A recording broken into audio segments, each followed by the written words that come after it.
Welcome to my anime review of One Piece episode 1014. Been a while. I think the last episode I reviewed was 1000, but obviously big return for the anime. And it's been a month since the last episode that we got. Obviously we know the reason. To animation got hacked, so now that's in the past and we can move on to bigger and better things. And judging from this episode, I can't wait to see what's ahead. This episode was great for getting you hyped for the next episode, also setting some other things up as well, which I'll get into.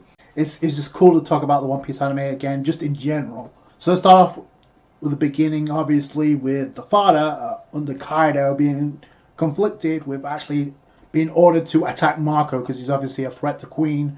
He actually has a way of curing the ice that's inside the possessed Onis that are attacking, flame the enemies, so he can actually reverse the damage and reverse the effects. Obviously this is to cover Chopper so he can come up with the antibodies, and it looks like he's pretty much prepared. I do like the attention to detail though, because while he's about to be attacked, Robin and Brooke, which I did appreciate, tried to help him, but Marco's like, no, step back, I've got this. Go on ahead inside the castle, which is great because we know, for the manga readers, we know that where that's going to lead pretty soon. So I can't wait for that. So that was actually pretty cool because I don't think we got that in the manga. And obviously this is like for the two right-hand men of their respective captors to actually do what they can to help out the situation. In this case it's Marco and Zoro. Then he picks up Zoro and flies back. And then this is what triggers the flashback when Marco's thinking about Ace, wanting to go back to Wano. And obviously this is the fallout from the recent episode and his connection with Wano in general, because Ace wanted to help out and take down Kaido. Whitebeard's no, because look what happened to the last second in command of that, obviously being Kazuki Odin. He was too strong, and even Kaido defeated him. How effective will you be against the Yonko? And Whitebeard knows better than anyone how strong Kaido is. So he's being the abusive father, like just knocking Ace around, trying to educate him. Like, you're not up to the Kaido's level, so don't even think about it. And there is a bit of interesting dialogue when it comes to like Teach, because he's thinking Ace, I understand, you want to go to Wano to make a name for yourself because you want to take down a Yonko. So that's obviously Teach's motivations, but obviously Ace's motivations, like, no, he made a promise, and as soon as Blackbeard heard that, it's like, no, I'm not interested in that. He's all about the greed, so he takes off, and his classic Z ha ha ha. There's a mention of why Whitebeard couldn't go back.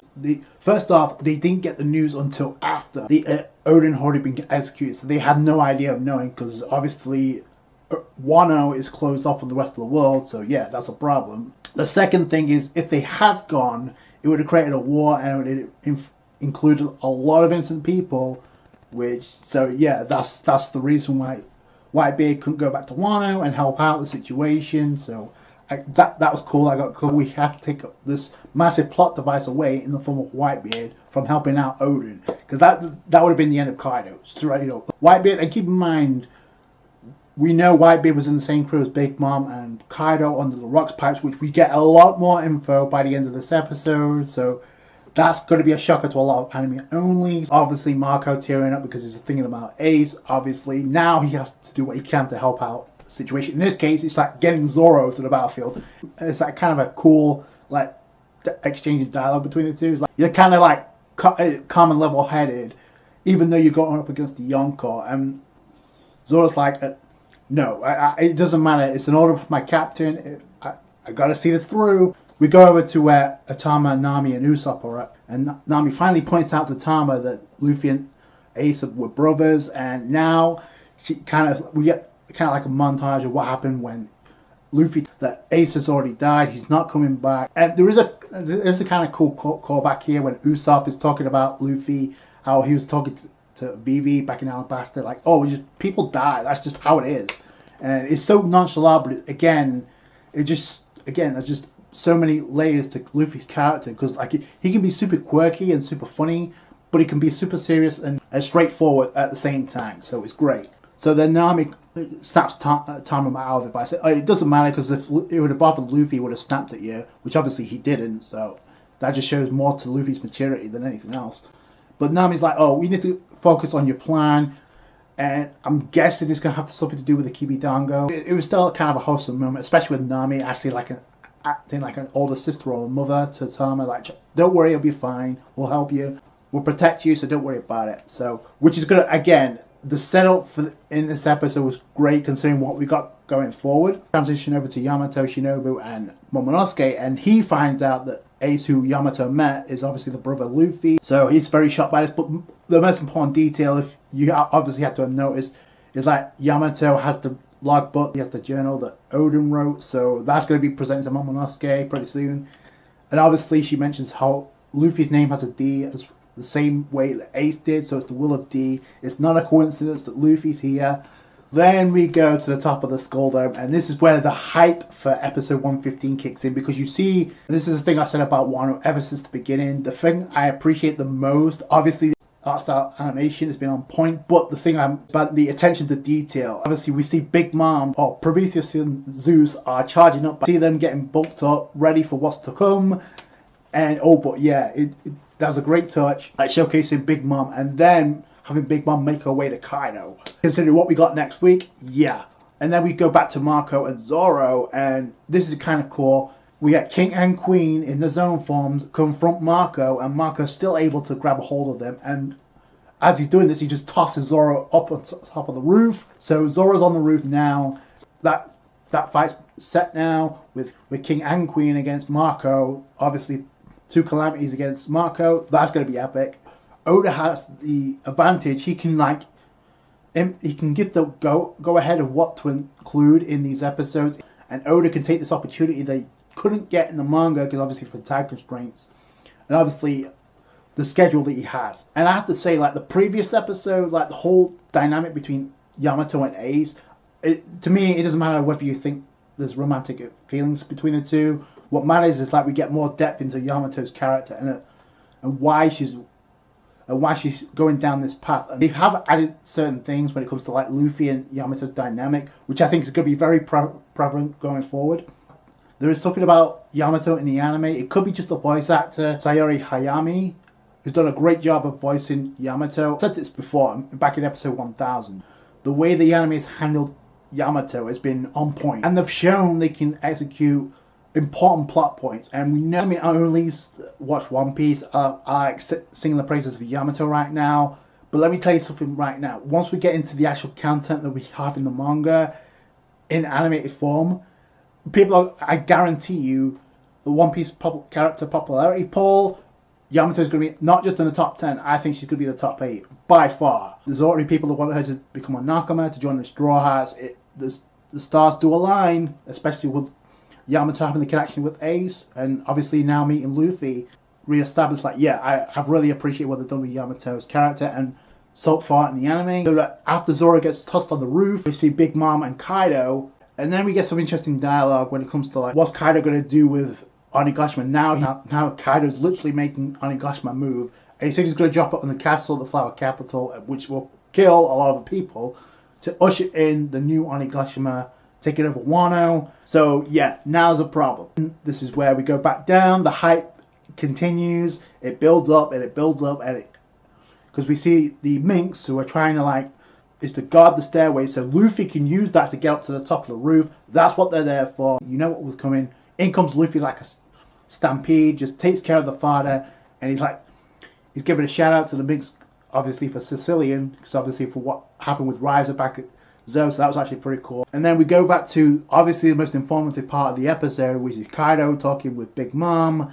and Big Mom says to Kaido, I don't care what you do with everybody else, just leave Nico Robin. Do not kill her, because I need her for the raw poneglyphs. Kaido counters that by asking Big Mom about Pudding. She has the ability to read the raw poneglyphs if she awakens her third eye, which she hasn't, which is why Big Mom needs Nico Robin. And then she asks about the Flower Capital, because obviously is that where the raw poneglyph is at? And Kaido's like, oh, he gets triggered because he's like, aren't you're already thinking about making your move already? So, and Big Mom's like, don't underestimate me. I still think of you as my little brother. After the God Valley incident and the downfall of the rocks, Kaido was given his devil fruit by Big Mom, which we couldn't find out as a mythical fish fruit. So that's the debt that Kaido owes Big Mom, a lifelong debt.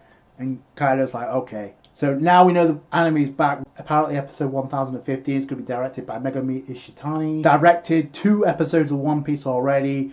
Episode 957 and episode 982. If those episodes ring a bell, they should, because they're 2 of the best looking episodes of the series, not just in Wano.